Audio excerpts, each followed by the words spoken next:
السلام علیکم۔ نئی مقصد چینل میں آپ سب دوستوں کو خوش آمدید۔ جمعۃ الوداع کے موقع پر خطیب اہل سنت حضرت علامہ محمد عبد الحمید توسیفی صاحب مدثر اللہ علیہ بیان فرما رہے ہیں، تو آئیے ہم سب مل کر ان کا یہ بیان سنتے ہیں۔ یا ایھا الذین آمنوا توبوا الی اللہ توبۃ نصوحا۔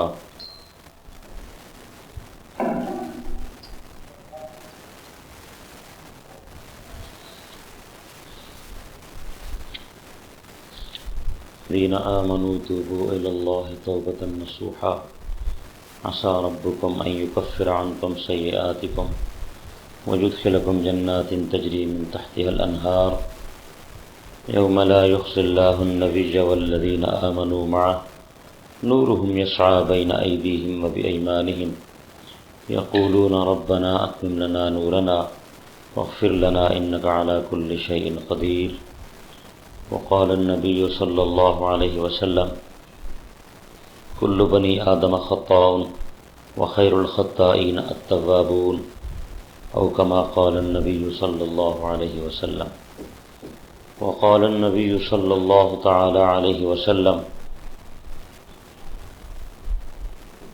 كل كلام ابن آدم عليه لا له إلا أمر بمعروف أو نهي عن منكر أو بذكر الله وقال النبي صلى الله عليه وسلم التائب من الذنب كمن لا ذنب له أو كما قال النبي صلى الله عليه وسلم صدق الله وصدق رسوله النبي الأمين الكريم۔ محترم بھائیو، دوستو اور بزرگوں، جو آیات اور احادیث تلاوت کی ہیں، ان میں اللہ تعالی نے اہل ایمان کو توبہ اور استغفار کی رغبت دلائی ہے۔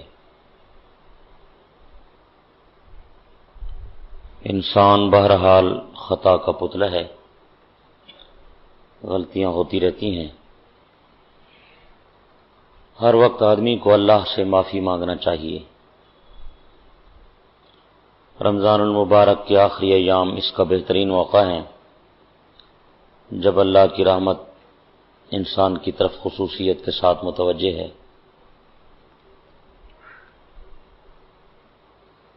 حدیث میں آتا ہے کہ رمضان کے آخری عشرے میں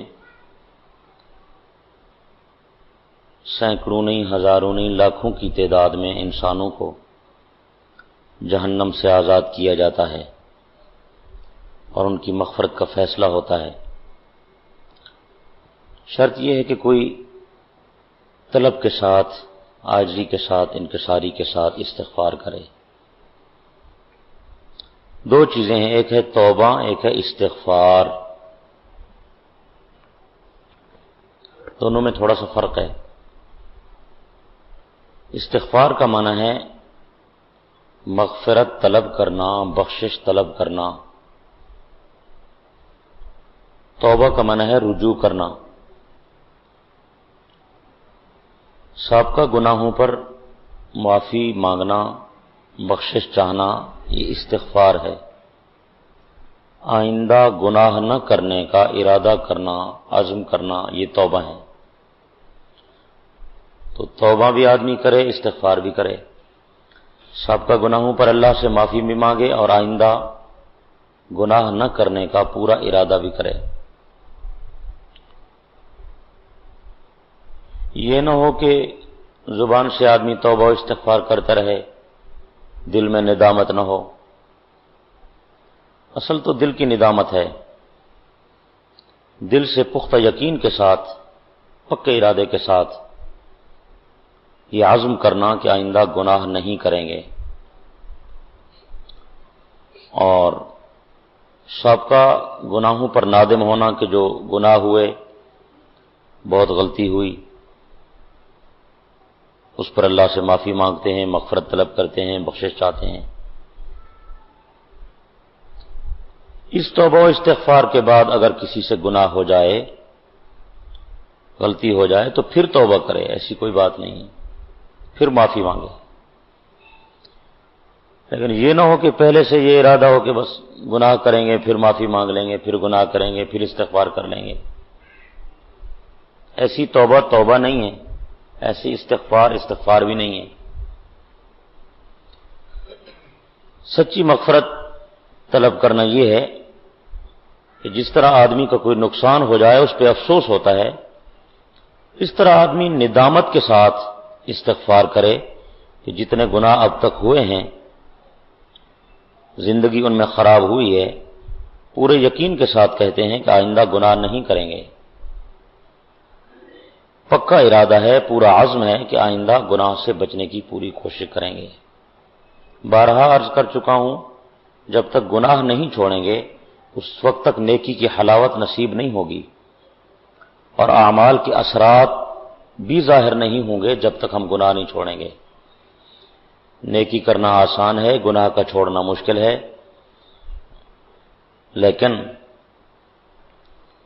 لیکن اگر آپ غور فرمائیں تو توبہ و استغفار کرنا مشکل ہے، گناہ چھوڑنا آسان ہے۔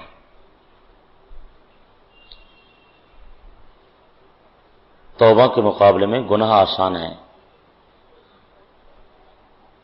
یہ دل میں احساس پیدا کریں کہ وہ کام نہیں کریں گے جس سے اللہ ناراض ہو۔ کل ندامت ہو، اللہ کے سامنے پیش ہونا ہے، سارے عالم کے سامنے، پورے جہان کے سامنے کتنی شرمساری ہوگی، فلانا آدمی بدکار ہے، فلانا آدمی گناہگار ہے، فلانا آدمی چور ہے، شرابی ہے، زانی ہے، راشی ہے، کتنی بڑی ندامت ہوگی۔ اس ندامت سے بچنے کے لیے بہتر ہے کہ ابھی گناہ چھوڑیں، ابھی گناہ چھوڑیں۔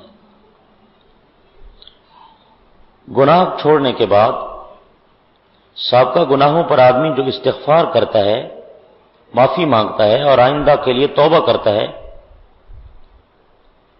یہ سب سے بہترین آدمی ہے۔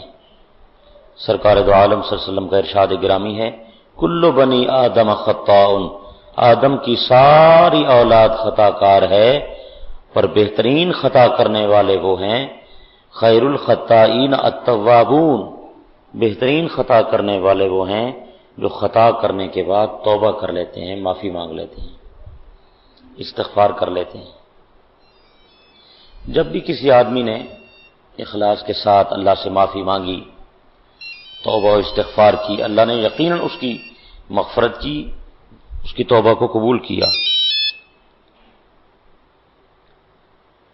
قرآن مجید میں 3 صحابہ کے واقعات کو بیان کیا ہے۔ وہ 3 صحابہ جو غزوہ تبوک میں رہ گئے تھے، غزوہ تبوک میں سب کو جانے کا آپ نے حکم فرمایا، کوئی آدمی پیچھے نہ رہے، صرف بیمار، مجبور، معذور عورتوں کو تو اجازت تھی، باقی کسی کو اجازت نہیں تھی، سب کو حکم تھا کہ آگے جائیں۔ تبوک کی لڑائی بڑی اہم لڑائی تھی، مشکل لڑائی تھی، شدید گرمی کا موسم تھا اور سفر بھی بڑا دور کا تھا۔ تبوک مدینہ منورہ سے 500 میل کا فاصلہ ہے۔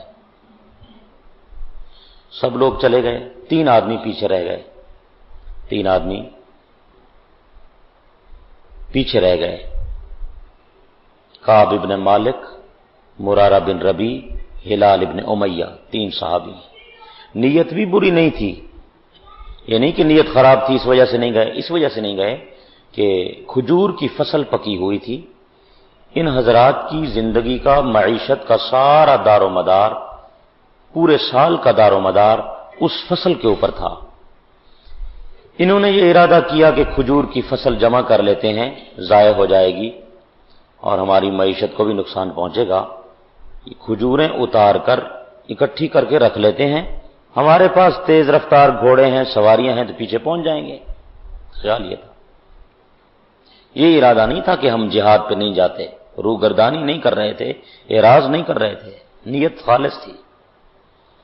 بہرحال اس وجہ سے رہ گئے، کھجوریں اتاریں، جمع کیں، ان کو اندر رکھا، سنبھالا، کئی دن لگ گئے، آج جاتے ہیں کل جاتے ہیں، آج جاتے ہیں کل جاتے ہیں، ایسے تیاری کرتے کرتے کچھ سستی، کچھ غفلت، کچھ مصروفیت، ملی جلی ساری باتیں، اسباب جمع ہو گئے۔ کافی سارے دن گزر گئے رہتے رہتے سستی میں، کافی دن گزر گئے۔ اتنے میں حضور علیہ الصلوۃ والسلام کے صحابہ وہ جو غزوہ تبوک میں گئے تھے دشمنوں کے خلاف لڑنے کے لیے، صحابہ کرام کا 30,000 کا لشکر تھا تبوک کے موقع پر۔ اتنے بڑے لشکر کو دیکھ کر کفار گھبرا گئے، بہت بڑی طاقت تھی عیسائیوں کی، ان کے خلاف لڑائی تھی۔ انہوں نے جب یہ لشکر دیکھا تو مرعوب ہو گئے اور مسلمانوں کے خلاف لڑنے کے لیے نہیں آئے، لڑائی نہیں ہوئی، اور بغیر لڑائی کے اللہ نے آپ کو کامیابی دے دی۔ تو جب ان کا لشکر نہیں آیا تو آپ علیہ الصلوۃ والسلام نے ایک آدمی کو بھیجا کہ جاؤ مدینے میں اطلاع کر دے دشمن ہمارے مقابلے میں نہیں آیا، اللہ نے ہمیں فتح دے دی، ہم کامیاب واپس لوٹ رہے ہیں۔ وہ آپ کا قاصد خوشخبری سنانے والا مدینے میں آیا، اس نے آ کر اعلان کر دیا۔ یہ تینوں حضرات جو تبوک میں نہیں جا سکے کہتے ہیں ہم اپنی سواری تیار کر کے بس نکلنے والے ہی تھے، ارادہ کر رہے تھے کہ اتنے میں اس آدمی نے آ کر اعلان کر دیا کہ فتح ہو گئی اور لڑائی نہیں ہوئی اور صحابہ کرام کی جماعت واپس آ رہی ہے۔ تو یہ حضرات پریشان ہوئے کہ ہم نہ جا سکے، حضور علیہ الصلوۃ والسلام خفا ہوں گے، ناراض ہوں گے، بیٹھ گئے۔ اتنے میں مسلمانوں کا وہ لشکر اپنا وقت گزار کے لمبا سفر تھا، واپس پہنچا۔ تقریباً ان حضرات کو اس سفر میں آنے جانے میں، مجاہدین کو وہاں رہنے میں 50 دن لگ گئے۔ 50 کتنا عرصہ بنتا ہے؟ 1 مہینہ 20 دن لگ گئے۔ جب حضور علیہ الصلوۃ والسلام واپس تشریف لے آئے تو یہ تینوں حضرات آپ کو ملنے کے لیے گئے، کعب ابن مالک، مرارہ بن ربیع، ہلال ابن امیہ۔ ملنے گئے، سلام کیا، آپ نے سلام کا جواب نہ دیا۔ سامنے آئے، آپ نے چہرہ مبارک پھیر لیا۔ پتہ ان کو چل گیا کہ حضور علیہ السلام تو خفا ہیں، سلام کا جواب بھی نہیں دیتے، بات بھی نہیں کرتے، سامنے بھی نہیں بٹھاتے۔ پریشان ہو کر واپس آئے۔ حضور صلی اللہ علیہ وسلم نے ان کے بارے میں اپنے صحابہ سے فرمایا کہ ان سے سلام، کلام، تعلقات سب ختم کر دو، جس کو کہتے ہیں نا سوشل بائیکاٹ کر دیا۔ ان کی گھر والیوں کی طرف آپ نے پیغام بھیجا کہ اپنے خاوند سے تعلقات ختم کر دو۔ گھر والیاں نہیں بولتی۔ کعب کہتے ہیں باہر مجھے چچا زاد بھائی ملا، میں نے اسے سلام کیا، اس نے سلام کا جواب ہی نہ دیا۔ میں نے کہا بھائی بات کیا ہے، ناراض ہو؟ اس نے چہرہ پھیر لیا۔ بڑے حیران، بڑے پریشان ہوئے۔ حضرت کعب کہتے ہیں ایسے لگتا تھا کہ مدینے کی زمین باوجود فراخی کے ہمارے اوپر تنگ ہو گئی ہے۔ رشتہ دار نہیں بولتے، دوست احباب نہیں بولتے، پڑوسی بات نہیں کرتے، سارے حضور کے صحابہ ناراض ہیں، خود امام الانبیاء حضرت محمد الرسول اللہ صلی اللہ علیہ وسلم خفا ہیں، بات چیت نہیں کرتے۔ حضرت کعب کہتے ہیں ہم تینوں اکٹھے ہوئے، ہلال ابن امیہ، مرارہ بن ربیع اور میں، مشورہ کریں کیا ہونا چاہیے۔ سوچ بچار کی کیا کریں، حضور کو کیسے ناراض کریں، دوستوں کو کیسے راضی، آپ کو کیسے راضی کریں، ساتھیوں کو کیسے منائیں، کیسے معافیاں مانگیں۔ کوئی بات سننے کو تیار نہیں ہے۔ جب گھر والی بات نہیں سنتی تو اور کون بات سنے؟ کہتے ہیں ہمارے دل میں یہ بات آئی، ساری دنیا ناراض ہو گئی ہے، اب کوئی دروازہ نہیں رہا، لیکن ایک دروازہ تو ابھی بھی کھلا ہوا ہے، اس کی طرف رجوع کیوں نہ کریں؟ اللہ ملجا من اللہ الا الیہ، اللہ کے سوا تو کوئی ملجا نہیں ہے، کوئی ماوا نہیں ہے، کوئی ٹھکانہ نہیں ہے، کوئی دروازہ نہیں ہے، اس کے دروازے پہ جاتے ہیں، وہ تو کھلا ہوا ہے۔ حضرت کہتے ہیں گھر میں مصلی ڈالا اور اس کے سامنے رونا شروع کر دیا، یا اللہ غلطی تو ہو گئی، غلطی واقعی بڑی غلطی ہوئی، لیکن تو جو مہربان ہے ہمیں معاف فرما دے، آئندہ ایسا نہیں کریں گے۔ حضرت کعب کہتے ہیں ہم اپنے اپنے گھروں میں بیٹھ کر اللہ سے معافی مانگتے رہے حتیٰ کہ ہمیں روتے روتے 50 دن گزر گئے۔ مقصود یہ تھا کہ وہ عرصہ پورا گزر جائے نا، جتنے دن انہوں نے یہاں گھر گزارے ہیں، 50 دن روتے رہے، 50 دنوں تک۔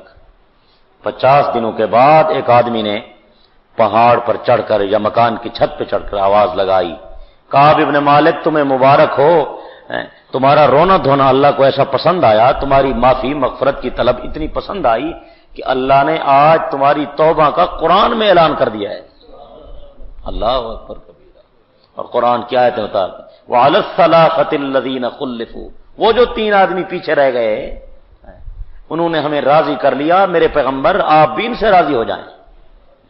پھر آپ علیہ السلام ان سے ملے۔ حضرت کعب کہتے ہیں میں مسجد میں گیا، حضور علیہ السلام نے میرے ساتھ بات کی، مجھے سینے سے لگایا اور فرمایا غلطی بہت بڑی کی پر مغفرت کا اعلان بھی بہت بڑا ہو گیا ہے۔ جن کی معافی کا ذکر قرآن میں آ جائے، سینے سے لگایا، مبارک دی، مبارک ہو اللہ نے تمہیں معاف فرما دیا۔ حضرت کعب بن مالک فرمایا کرتے تھے اگر ہم سے غلطی بڑی ہوئی، ہم جہاد سے رہ گئے، نہیں جا سکے، پیغمبر کی اطاعت نہ کر سکے، بہت بڑی غلطی ہو گئی، بہت بڑا جرم ہوا، بہت بڑا گناہ ہوا، لیکن اللہ نے مغفرت بھی ایسی کی کہ رہتی دنیا تک لوگ ہماری مغفرت کا تذکرہ قرآن میں پڑھتے رہیں گے۔ تو عرض کرنے کا مطلب یہ ہے جتنی بڑی بھی غلطی ہو جائے، جتنا بڑا گناہ ہو جائے، آج وقت ہے موت سے پہلے اللہ کے دروازے پر آ کر اللہ کو منائیں، اس سے معافی مانگیں، اللہ بڑا مہربان ہے۔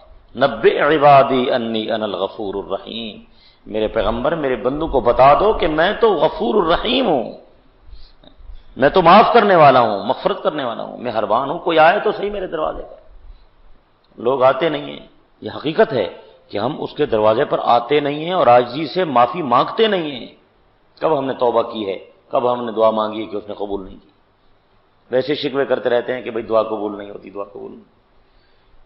تم کو شکوہ ہے ہمارا مدعا ملتا نہیں، دینے والے کو گلہ ہے کہ گدا ملتا نہیں۔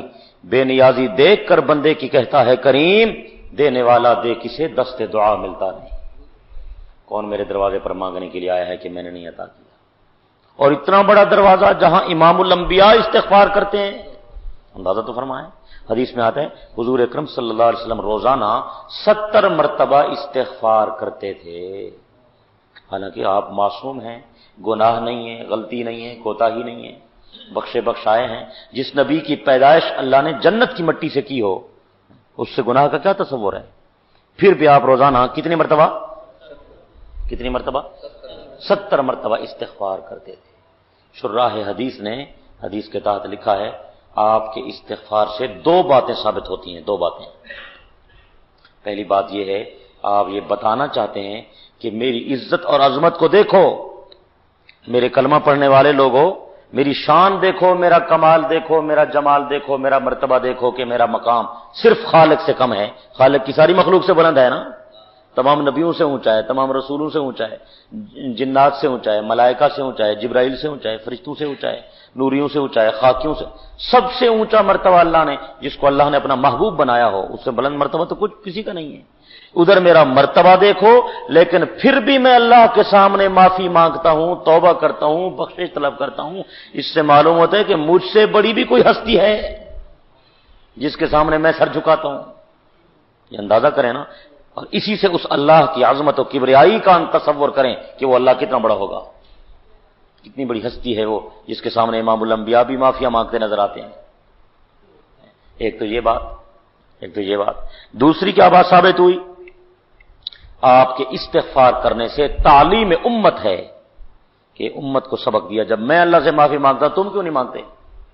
تمہیں تو بطری کے اولا مانگنی چاہیے، قدم قدم پہ گناہ کرتے ہو، تمہاری آنکھیں گناہ کرتی ہیں، تمہارے ہاتھ گناہ کرتے ہیں، تمہارے کان گناہ کرتے ہیں، تمہارے پاؤں گناہ کرتے ہیں، تمہاری زبان گناہ کرتی، جسم کا ایک ایک عضو گناہ کر رہا ہے، قدم قدم پہ گناہ ہے، سانس سانس سے گناہ ہے، اور پھر بھی مغفرت نہیں طلب کرتے، پھر بھی اللہ سے بخشش نہیں مانگتے، توبہ استغفار نہیں کرتے۔ یہ کیسی بات ہے؟ یعنی بڑی جرت ہے کہ اللہ دیکھ رہا ہے یہ گناہ کر رہا ہے پھر بھی معافی نہیں مانگتا۔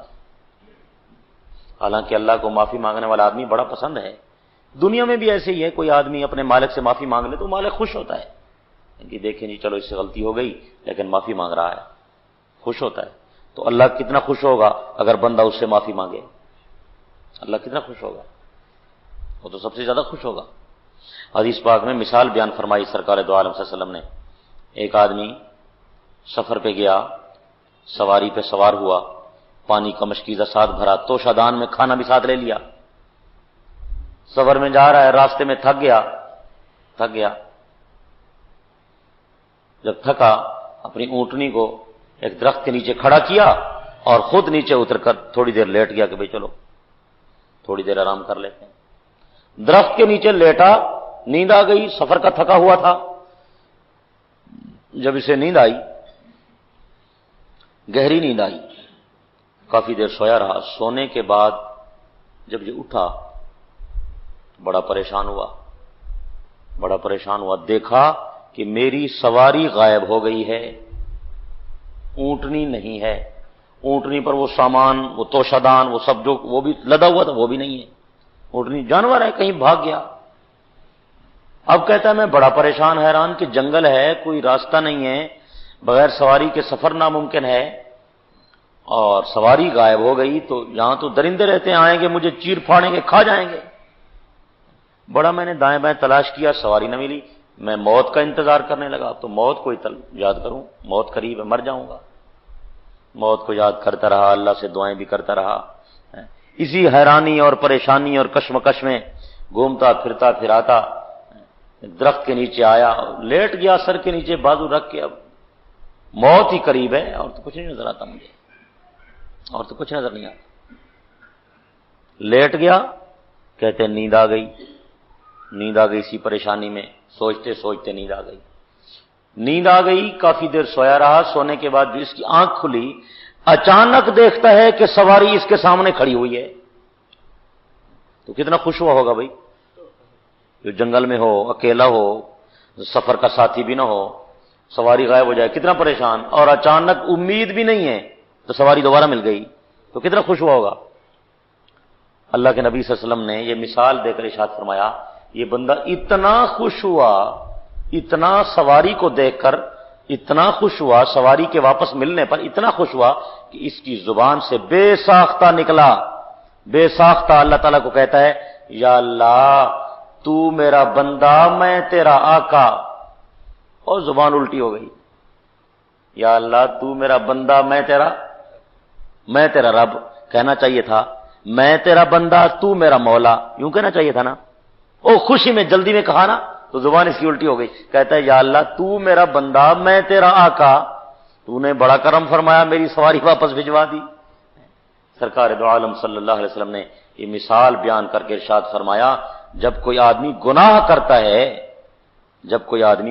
کرتا ہے اس سے غلطیاں ہو جاتی ہیں، پھر وہ اللہ کے خوف سے روتا ہے اور مغفرت طلب کرتا ہے، توبہ و استغفار کرتا ہے، اس جنگل میں پریشان حال مسافر جب سواری کو دیکھ کر خوش ہو رہا تھا، اللہ فرماتے ہیں مجھے اپنے گناہگار بندے کی معافی کی دعائیں سن کر اس جنگل والے مسافر سے بھی زیادہ خوشی ہوتی ہے کہ میرا بندہ کس طرح مجھ سے معافی مانگ رہا ہے، کس طرح میرے سامنے آنسو بہا رہا ہے۔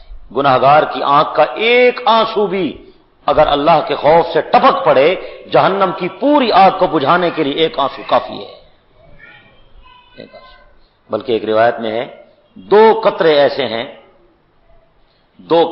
ہیں جو جہنم کی آگ کو بجھا دیتے، دو قطرے، ایک گناہگار کی آنکھ کا آنسو آگ کو بجھا دیتا ہے، ایک مجاہد فی سبیل اللہ کے خون کا قطرہ جب وہ اللہ کے نام پر ٹپکتا ہے تو جہنم کی آگ بجھ جاتی ہے۔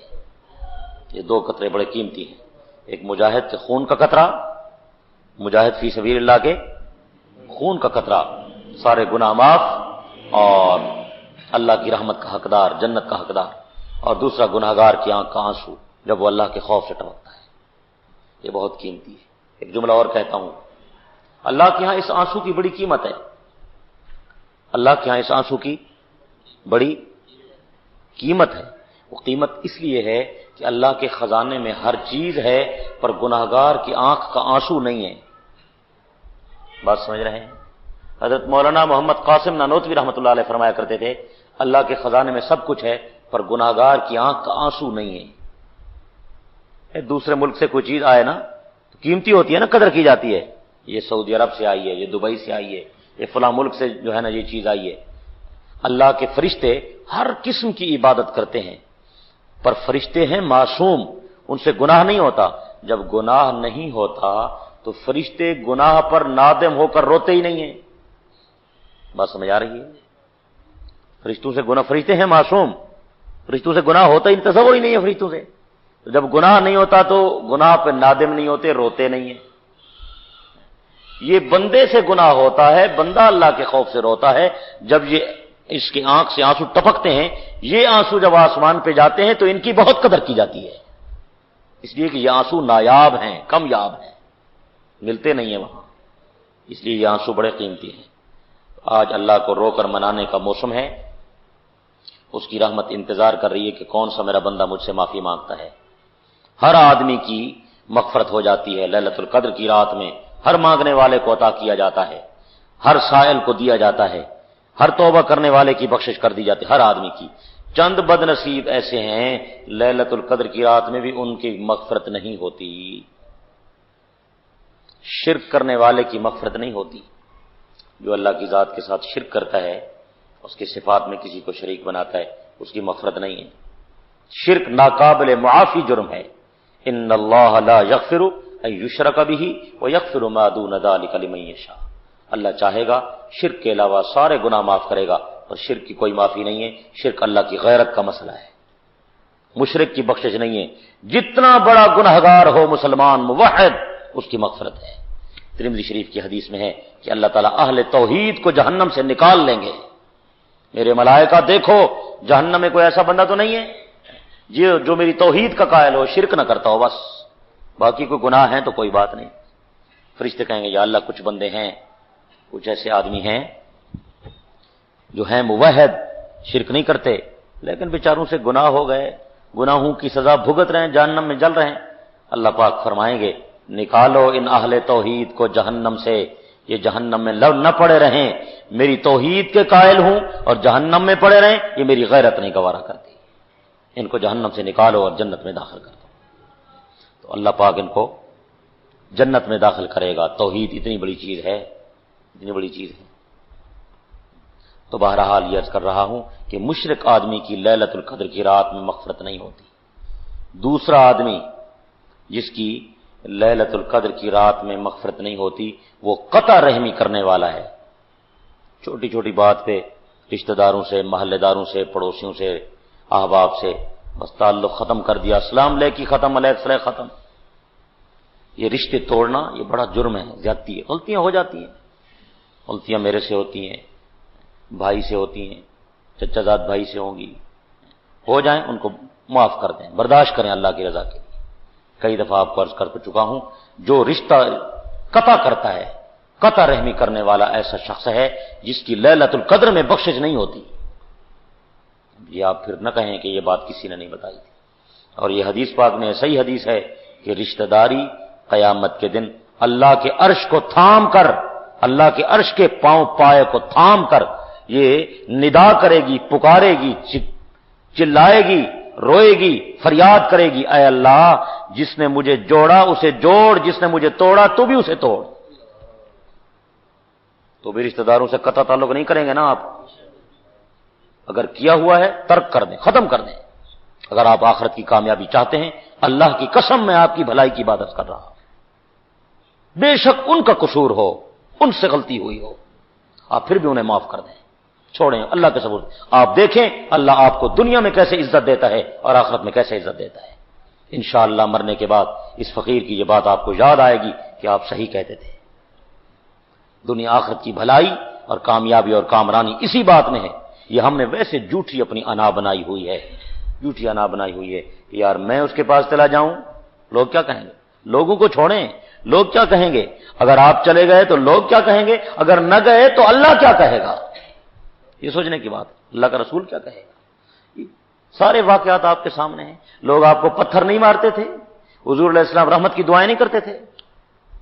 آپ کا چچا، سگا چچا ابو لہب، اس کی بیوی ام جمیل، یہ ابو لہب کی بیوی ہے جو حضور علیہ السلام کے راستے میں کانٹے بچھاتی تھی، گندگی پھینکتی تھی۔ کہ آپ کا سگا چچا ہے، سگی چاچی ہے آپ کی۔ اللہ نے اس کے لیے قرآن کی پوری سورت اتاری، تبت یدا ابی لہب، یہ پوری سورت اس کی تباہی و بربادی کے لیے آئی۔ اس نے پیغمبر کو بد دعا دی تھی، نعوذ باللہ نعوذ باللہ، محمد تیرے ہاتھ ٹوٹ جائیں۔ اللہ نے اس کے جواب میں تو کہا تبت یدا ابی لہب وتب، ابو لہب تیرے ہاتھ ٹوٹے، تو میرے حبیب کو ایسے کہتا ہے۔ لیکن پیغمبر نے ساری باتیں برداشت فرمائی، انہوں نے کانٹے بچھائے، اس نے رحمت کی دعائیں کی ہیں، انہوں نے گندگی پھینکی۔ یہودیوں کا لڑکا حضور کی محفل میں آتا تھا، چند دن نہیں آیا، آپ نے استفسار فرمایا وہ یہودی لڑکا نظر نہیں آتا، صحابہ نے بتایا یا رسول اللہ بیمار ہے، ارشاد فرمایا آؤ اس یہودی لڑکے کی تیمارداری کرتے ہیں۔ یہ پیغمبر کا اخلاق ہے۔ اگر ہم نے نبی کا کلمہ پڑھا ہے تو ہمیں چاہیے کہ ہم پیغمبر کے راستے پر چلیں، پیغمبر کی سنت کو اپنائیں، پیغمبر کے طریقے۔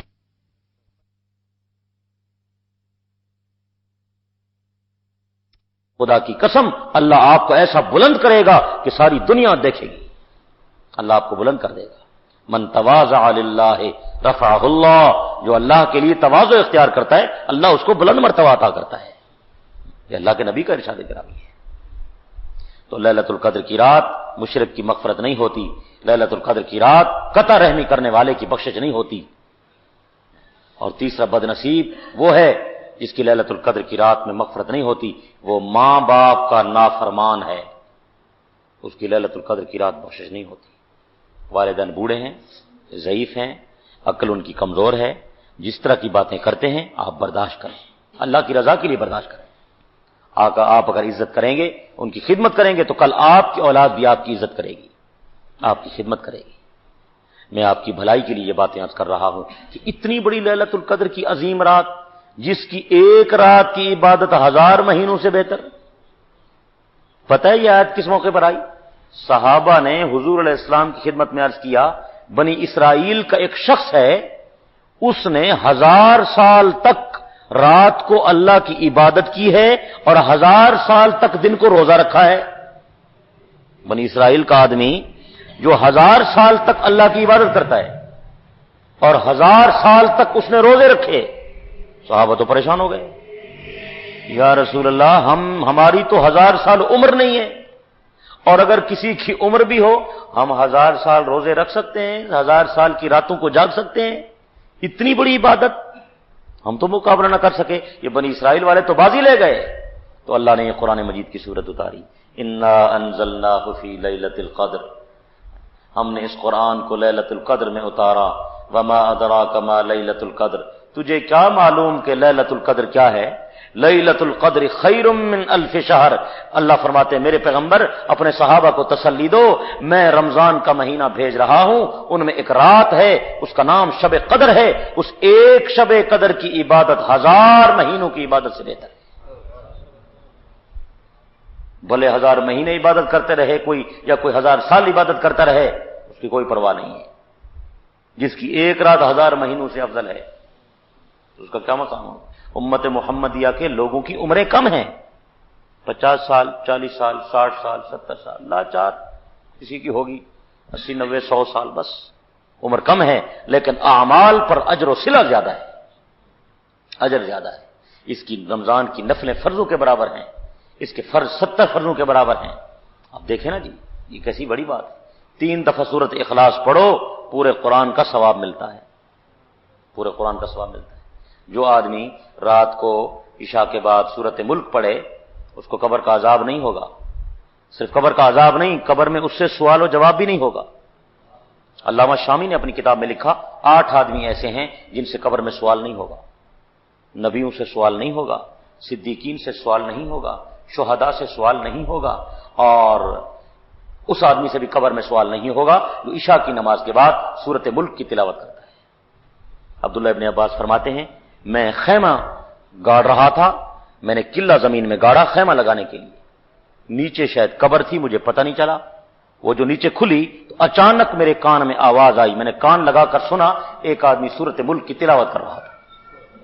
میں حضور علیہ السلام کی خدمت میں آیا، میں نے عرض کیا یا رسول اللہ میں ایسے زمین پہ خیمہ لگا رہا تھا، زمین کھودی، نیچے سے قرآن پڑھنے کی آواز آئی، ایک آدمی سورۃ ملک پڑھ رہا ہے۔ آپ نے فرمایا کیا تجھے پتہ نہیں ہے کہ سورۃ ملک آدمی کو نجات دینے والی ہے، جس نے اس سے دوستی لگائی، یاری لگائی، اس کی روزانہ تلاوت کی، سورۃ ملک کہتی ہے میرا تیرے ساتھ وعدہ ہو گیا کہ قبر میں عذاب کو تیرے قریب نہیں آنے دوں گی۔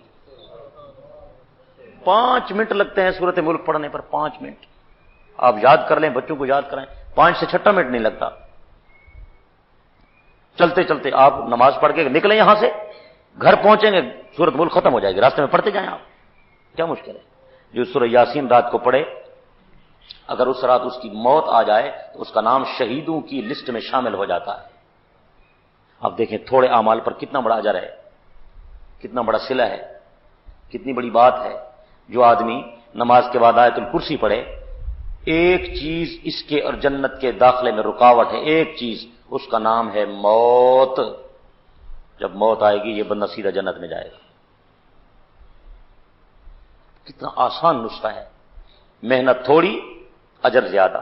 بخاری شریف کی آخری حدیث ہے، سرکار دو عالم صلی اللہ علیہ وسلم نے ارشاد فرمایا، کلمتان حبیبتان الی الرحمن خفیفتان علی اللسان ثقیلتان فی المیزان، دو کلمے ایسے ہیں اللہ کو بڑے پسند ہیں، کلمتان حبیبتان الی الرحمن، دو جملے ہیں، دو کلمے اللہ کو بہت پسند ہیں، خفیفتان علی اللسان، بالکل پڑھنے میں، زبان پر پڑھنے میں ہلکے پھلکے ہیں، مشکل نہیں، ثقیلتان فی المیزان، ہیں تو چھوٹے سے جملے، پڑھنے میں بھی آسان ہیں، لیکن ترازو میں رکھ کر اگر ان کا وزن کرو تو بہت وزنی ہے وہ، ثقیلتان فی المیزان، ہیں دو جملے۔ ارشاد فرمایا کون سے دو جملے ہیں؟ سبحان اللہ و بحمدہ سبحان اللہ العظیم، سبحان اللہ و بحمدہ سبحان اللہ العظیم، سبحان اللہ الحمدللہ لا الہ الا اللہ اللہ۔ ایک مرتبہ پڑھو، ایک مرتبہ، زمین و آسمان کے درمیان کی پوری فضا ثواب سے بھر جاتی ہے۔ کتنا بڑا جائے، کتنا بڑا جائے۔ تو عرض کرنے کا مطلب یہ سارے اعمال ہمارے لیے ہیں، نعمتیں سارے ہمارے لیے، کوئی ہے جو ان پر عمل کر کے دکھائے۔ بات تو بھی ساری عمل کی ہے، جانتا ہر کوئی ہے، کمزوری ہمارے اندر عمل کی ہے، یا عمل کی کمزوری ہے، اگر کوئی عمل کرتا ہے تو پھر اخلاص کی کمزوری ہے، پھر اللہ کی رضا ہونی چاہیے مقصود۔ تو سارے حضرات کوشش فرمائیں گے نا، آخری دنوں میں دعاؤں کا اہتمام کریں، استغفار کثرت سے پڑھیں، کثرت سے استغفار پڑھیں اور اللہ سے معافی مانگیں۔ سیدہ عائشہ صدیقہ رضی اللہ عنہ نے پوچھا تھا حضور صلی اللہ علیہ وسلم سے، یا رسول اللہ اگر لیلۃ القدر کو پاؤں تو کون سی دعا مانگوں؟ یہ ہماری عادت ہے نا، زیادہ دنیا کے لیے چیزیں مانگ، دنیا نہ مانگا کرو بھائی، دنیا مقدر ہے ملے گی، جو مقدر ہے ملے گی بس۔ یہ بڑی نادانی کی بات ہے، لوگ دنیا مانگتے رہتے ہیں، دنیا دے دے۔ اللہ تعالیٰ فرماتے ہیں جو دنیا مانگتا ہے نوتہا منہا، میں تھوڑی سی اس کو دے دیتا ہوں، لے جا، لیکن اس کا آخرت میں کوئی حصہ نہیں ہوتا۔ جو مجھ سے آخرت مانگتا ہے میں اس کو آخرت بھی دیتا ہوں، دنیا بھی دیتا ہوں، تو بھئی دنیا آخرت کی بھلائی مانگے، زیادہ دنیا نہ مانگے۔ تو سیدہ کے استفسار پر سرکار مدینہ صلی اللہ علیہ وسلم نے ارشاد فرمایا اگر لیلۃ القدر کو پائے تو یہ دعا پڑھا کر، اللہم انک عفو تحب العفو فاعف عنا، اے اللہ تو معافی کو پسند فرماتا ہے، مجھے معاف فرما۔ یہ بڑی دعا ہے، تو معافی کو پسند فرماتا ہے تو مجھے معاف فرما، تو مجھے معاف فرما، تو مغفرت کرنے والا ہے، اے مغفرت کرنے والے مہربان اللہ تو مجھے معاف فرما۔ یہ بڑی دعا ہے۔ تو آخری دنوں میں خاص کر اس کا اہتمام کریں، اور جب رمضان شریف ختم ہو جاتا ہے، یہ عید کی رات آتی ہے تو لوگ سمجھتے ہیں بس ختم ہو گیا سارا مسئلہ، اور نمازیں ختم، روزے ختم، تراویح ختم، ہر چیز ختم۔ وہ جو عید کی رات ہے وہ اللہ سے مانگنے کی رات ہے، اس رات صلہ مل رہا ہے، مزدوری کی ملنے کی رات ہے، یہ چادر پہن کے سویا ہوا ہے۔ تو عید کی رات جو ہے یہ خصوصی رات ہے، اس رات دعا کا اہتمام کرنا ہے، صبح اٹھنا ہے جلدی سے، تہجد کے نوافل ادا کرنے ہیں، اور جو ہے جو معتکفین حضرات ہیں وہ خصوصی دعا کا اہتمام فرمائیں، آخر میں دعا کریں ہمارے لیے بھی، اپنے لیے بھی، سارے رشتہ داروں کے لیے، سارے ملک کے لیے، ساری قوم کے لیے، اور باہر آ جائیں۔ میرا مشورہ ہے ان کو کہ وہ معتکفین حضرات عید کی رات مسجد میں گزاریں، وہ اللہ سے مانگنے کی رات ہے۔ جہاں رہیں گے تو توفیق ملے گی عبادت کی، گھر جائیں گے تو سو جائیں گے۔ کوشش فرمائیں گے نا، جہاں 8-10 راتیں یہاں گزاری تو ایک رات اور صحیح،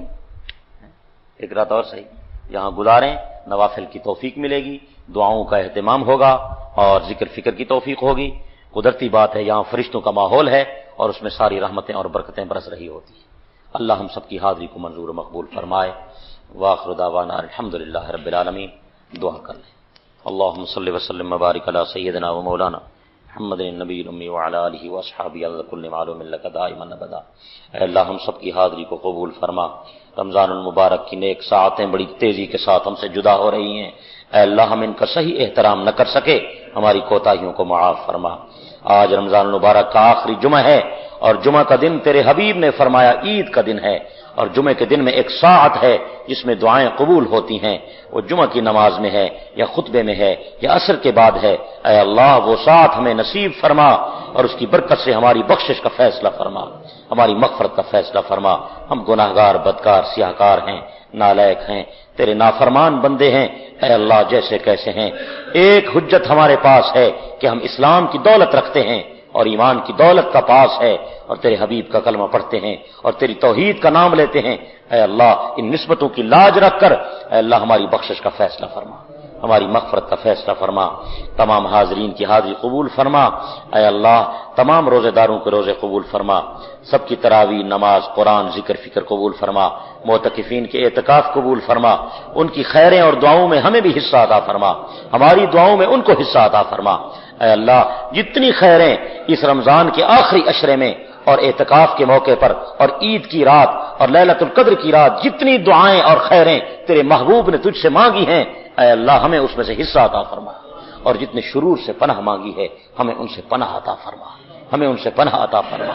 اے اللہ ہماری دنیا بھی بہتر بنا، ہماری آخرت کو بھی بہتر بنا۔ اے اللہ ہمیں دین دنیا کی عزت عطا فرما۔ اے اللہ جتنے لوگ بیمار ہیں، مرد ہیں، عورتیں ہیں، گھروں میں، اسپتالوں میں، بچے ہیں، جوان ہیں، اے اللہ سب بیماروں کو شفا کاملہ عاجلہ عطا فرما، ہماری روحانی جسمانی بیماریاں دور فرما، ہر قسم کی بیماریاں دور فرما۔ اے اللہ اور جو روحانی بیماریاں ہمیں لگی ہوئی ہیں، عداوت کی بیماری اور نفرت کی بیماری اور حسد کی بیماری اور بغض کی بیماری اور جھوٹ کی بیماری اور غیبت کی بیماری اور بے حیائی کی بیماری اور حرام خوری اور حرام کاری، جتنی بیماریاں ہیں اللہ ساری بیماریاں ہم سے دور فرما، ہمارے نفس کو پاک فرما، ہمارے دلوں کو پاک فرما، ہمارے ظاہر باطن کی اصلاح فرما۔ اے اللہ ہماری زبان کو پاک فرما، ہماری نظر کو پاک فرما، ہمیں حیا عطا فرما۔ اے اللہ ہمیں اپنا خوف نصیب فرما، ہمیں اپنے نیک بندوں میں شامل فرما، موت سے پہلے ہمیں توبہ کی توفیق عطا فرما، جب ہماری موت آئے تو تو ہم سے راضی ہو اور تیرا حبیب بھی ہم سے راضی ہو۔ اے اللہ ہمیں اپنے حبیب اور حبیب کے صحابہ کے نقش قدم پر چلنے والا بنا، قرآن کو دستور حیات بنانے کی توفیق عطا فرما۔ رمضان مبارک کی ان آخری ساعتوں میں مولا ہماری دعاؤں کو قبول فرما۔ اے اللہ بے اولادوں کو اولاد عطا فرما، اے اللہ پریشان حالوں کو خوشحال بنا۔ ربنا تقبل منا انك انت السميع العليم وتب علينا انك انت التواب الرحيم وصلى الله تعالى على حبيبه محمد وآله وصحبه اجمعين آمين آمين برحمتك يا ابھی آپ خطیب اہل سنت حضرت مولانا عبدالحمید صاحب توسیع مدظل العالی کو سماعت فرما رہے تھے، جن کا موضوع تھا جمعۃ الوداع۔